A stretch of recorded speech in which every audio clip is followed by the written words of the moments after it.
chez tous nos amis de Tuttosport. Mais pour eux aujourd'hui, c'est Matuidi. Le prochain, ce sera Matuidi. À la une de Tuttosport. Contrat ou pas contrat? Matuidi, ce sera le prochain à la Juve ou pas? Je sais pas si ce sera le prochain, mais en tout cas, s'il y a une possibilité, c'est une belle affaire. Hervé? Un contrat. Gilles?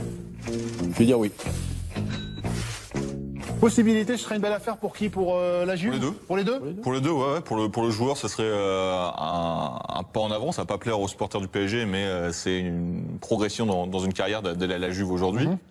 Et pour la Juve, voilà, le milieu de terrain n'a pas toujours donné satisfaction cette saison. Et je pense que ça peut densifier un peu, donner un peu plus d'impact. Donc c'est une bonne idée. Allez, contrat pas contrat suivant. D'Albert, le Niçois, qui fait le forcing. C'est de négocier encore une petite rallonge, mais ça commence à devenir très intéressant pour Monaco. Gilles, pourquoi est-ce que c'est suffisant pour vous? Dans cette période du Tour de France, ils ont passé le dernier kilomètre, la flamme rouge. Et là, ils sont à 200 mètres du sprint. Alors effectivement, comme vient de dire Pierre, ça va s'arranger à 2-3 millions de plus. Ça va s'arranger. Il ne faut pas oublier que Lemar a été acheté 5 millions. Ouais. Ça fait 2 ans qu'il est là. Donc sur un contrat de 4 ans, ils l'ont déjà amorti la moitié. S'il repart dans ces eaux-là, on va être à 55. C'est pratiquement 50 millions net dans l'exercice de Monaco. Mais s'ils ne veulent pas vendre, est-ce que c'est un... Je repose la question, Gilles. Si Monaco ne veut pas vendre, est-ce que c'est une somme qui est suffisante? Non, mais s'ils veulent pas vendre, il y a des choses qui sont très faciles. C'est qu'ils reprennent les offres, ils les renvoient directement, ils les commandent pas. Quand on commente des offres et qu'on les fait sortir, c'est que on veut discuter. Sinon, on ne discute pas. Si on veut pas discuter, on renvoie, on dit no comment, intransférable. Et on passe à autre chose. Hervé. N'oublions pas l'interview qu'on avait fait du président dans l'équipe, du président russe de Monaco, qui avait expliqué en gros. Tous les joueurs sont transférables. C'était ça. L'une des réponses. C'est pour ça c'est exactement ça, Hervé. À quel niveau, pour vous, même quand on ne veut pas vendre Thomas Lemar, on accepte une offre? Il y a quand même un problème en filigrane, à mon avis, c'est l'histoire Mbappé.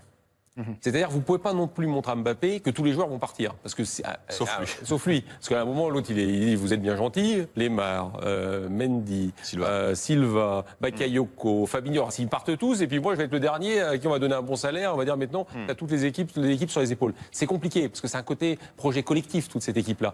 Maintenant, je ne vois pas comment ils ne pourront pas prendre 55 millions ou 60 millions. Alors, je ne sais pas, on sera à 2 millions près sur Lemar, sachant qu'il n'a rien coûté. Et puis c'est vraiment une plus-value incroyable. Et surtout, ils sont déjà en train de refaire un recrutement de jeunes, là. Vous avez bien vu, ils en sont déjà au moins 4-5 joueurs de jeunes. Donc tout est plus ou moins prévu chez eux.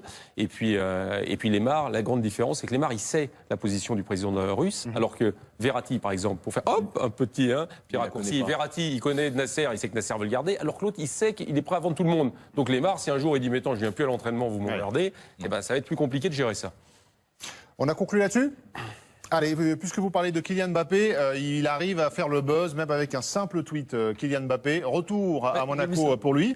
Ce petit tweet signé Mbappé, en français, en anglais et en espagnol. Alors, si c'est pas déjà un génie de la communication, en plus d'être un génie du foot, on lui comprend rien, c'est ça, non? Honnêtement. C'est génial.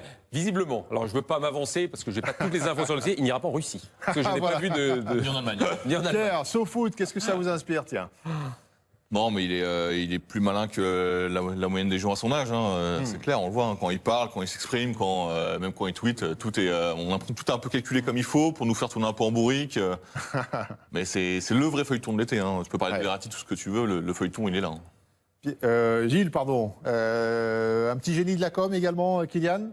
Génie tout court.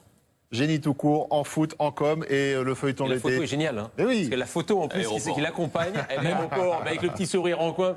Alors, c'est génial. Allez, les suites de l'équipe Mercato dans un instant. On parlera du Tour d'Europe avec le transfert de Wayne Rooney à Everton. Le retour à la maison de Wayne Rooney. C'est une effervescence incroyable du côté de l'Angleterre. On vous explique tout ça et on en débat juste après une courte pause. À tout de suite.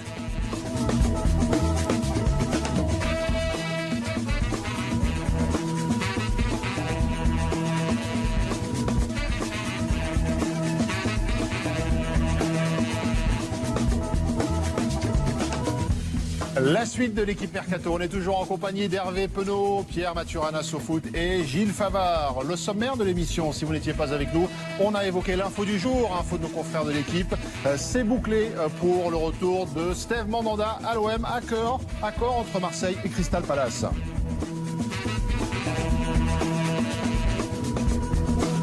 Je comprenais pas trop qu'ils jouent pas en Angleterre. Ils ont toujours des problèmes avec les gardiens, les Anglais, et lui il jouait pas. J'ai pas très bien compris. Il a certainement ce qui se fait de mieux en termes d'entraîneur.